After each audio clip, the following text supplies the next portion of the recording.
For those who watch my channel, you'll know by now that K-pop is not all glitter, rainbows, and swag. I mean, the industry does a good job at the variety of concepts it dabbles in, but you know what it also dabbles in? Scandals. That's right, K-pop is full of drama and spicy tea that for generations now the fans have seen some ups and downs with their idols. Actions have consequences, and in some cases, poor judgment can change the course of a performer's career forever. And there are always people waiting to take advantage of those mistakes. No matter the case, this video series is here to go over the history of K-pop scandals that not only shook the industry and sometimes the world, but also shed light on topics that are rarely, if ever, discussed. Some artists persevered and came out stronger, while others were struck down by the depth of their scandals.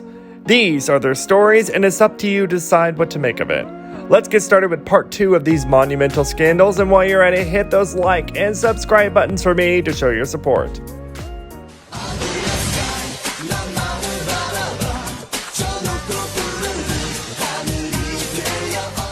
Korea today is more open to the LGBTQ community more than ever before.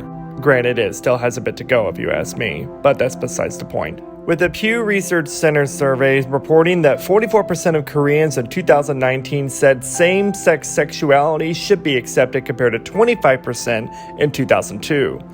Again, it should be a lot higher, but it's progress, I guess. This 2002 number is important because in the early 2000s, a very popular group named K-pop, yes, there was a group named K-pop, was embroiled in a scandal involving its gay members, and unfortunately, the damage came from within. This is where it gets spicy. The success of the group's 3 albums in the 3 years of its existence didn't help when reports came out that 2 of the members, though they were never revealed, were in a bitter fight because one of them had cheated on the other with a member of another K-pop group. Ooh, okay.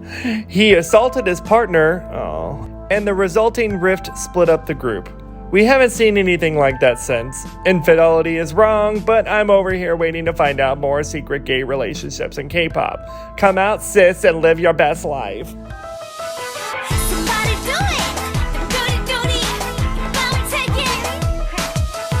Fans of the singer I.V likely know about her talent as a singer, but she's also had some scandalous missteps along the way.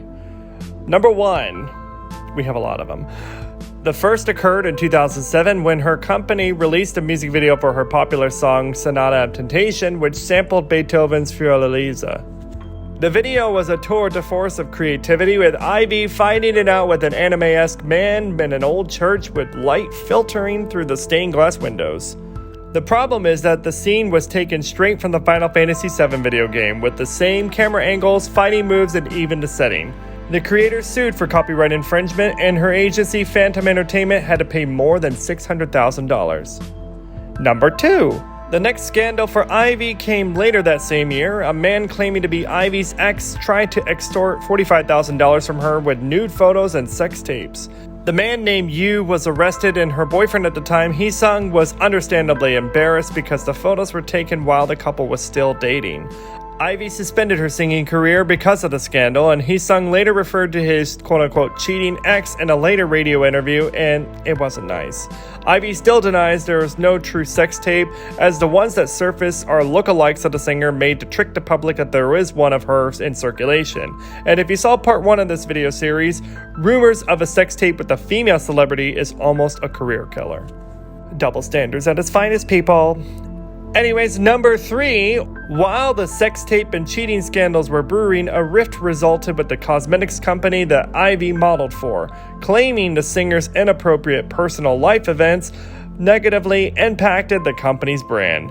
She couldn't catch a break, really, because I.V and Phantom Entertainment were sued for $500,000, and obviously the partnership ended. Number 4. I know, there's still more. And after some time off to allow the public to recover from the scandals, in 2009, I.V tried to promote her new song, Touch Me. Touch me, touch me, touch me now.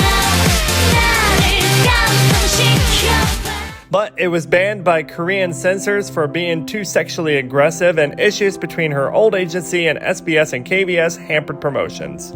She tried to partner with Mnet on a reality program called Ivy Back, which was supposed to catapult her back into the limelight, Well, it did, but not in all of the ways that you would expect. Right off the bat, she declared to a group of potential singers, "Whenever I see someone who can't sing become a singer, I feel like they only became a singer because they want to be a celebrity. If you can sing well, then be a singer. If you can't, then don't." This crossed a line in Korea where supporting other artists is expected. That's minor though, compared to the episode where censors failed to conceal her social security number when it was shown, which led to identity theft. 2009 was just not her year. And neither was 2011 because I.V publicly sued her agency, Stom E&F, for the right to terminate her contract, citing career neglect and failure to properly compensate for activities. So yeah, let's quickly recap the shit I.V went through. 1. Copyright lawsuit with her music video and losing. 2. Sex tape, allegedly. 3. Allegedly cheating on Hyunjoo. 4. Extortion. And 5. Social Security reveal that resulted in identity theft. And 6. So much more. Oh lord. These are always messy affairs, and it's a miracle she pulled through.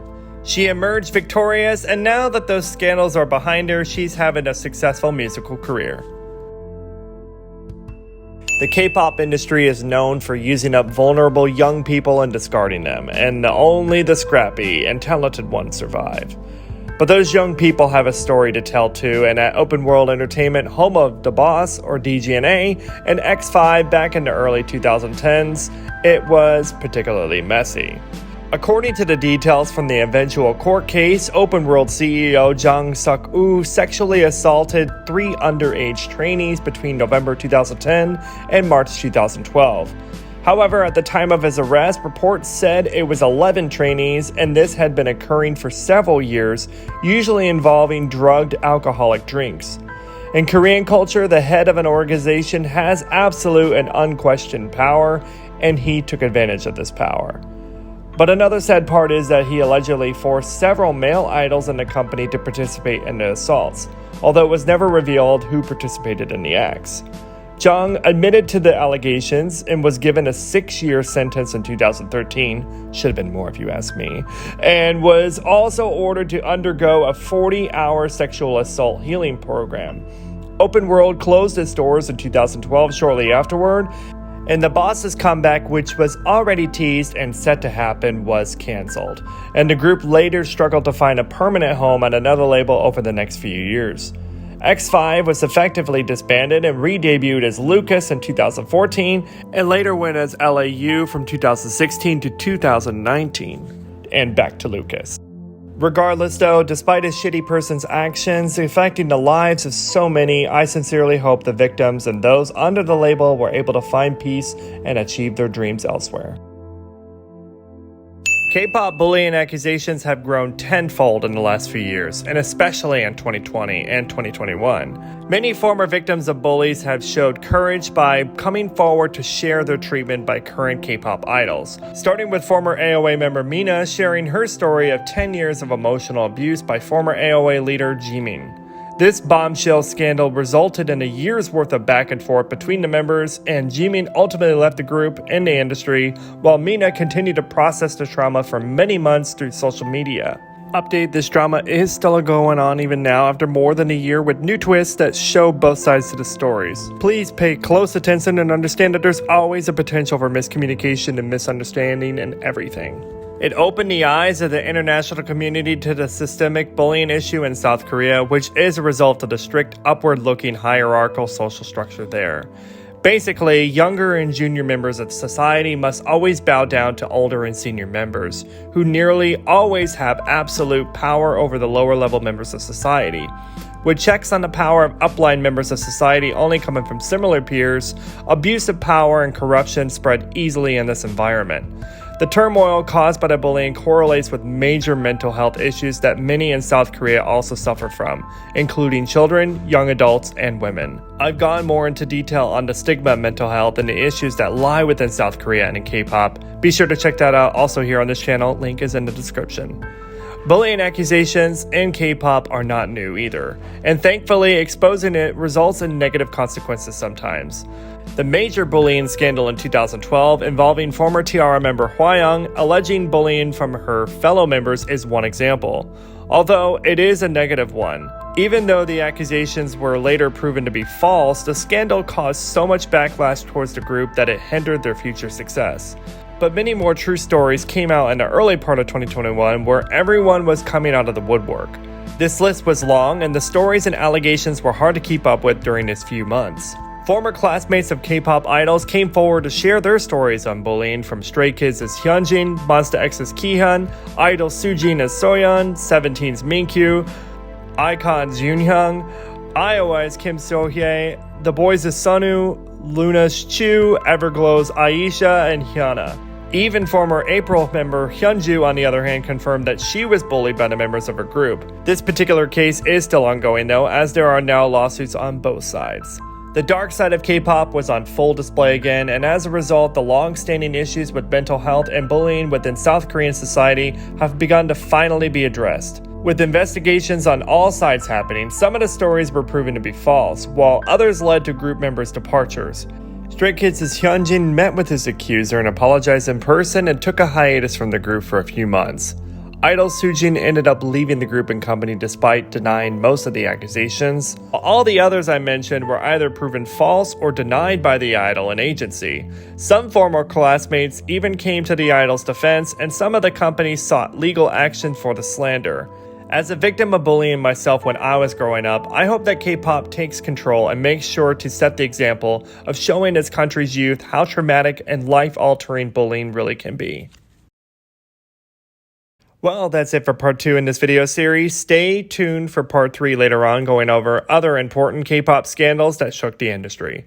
Thank you all so much for watching. Please do not forget to hit those like and subscribe buttons for me. While you're here, check out many more of my videos, and I'll see you next time.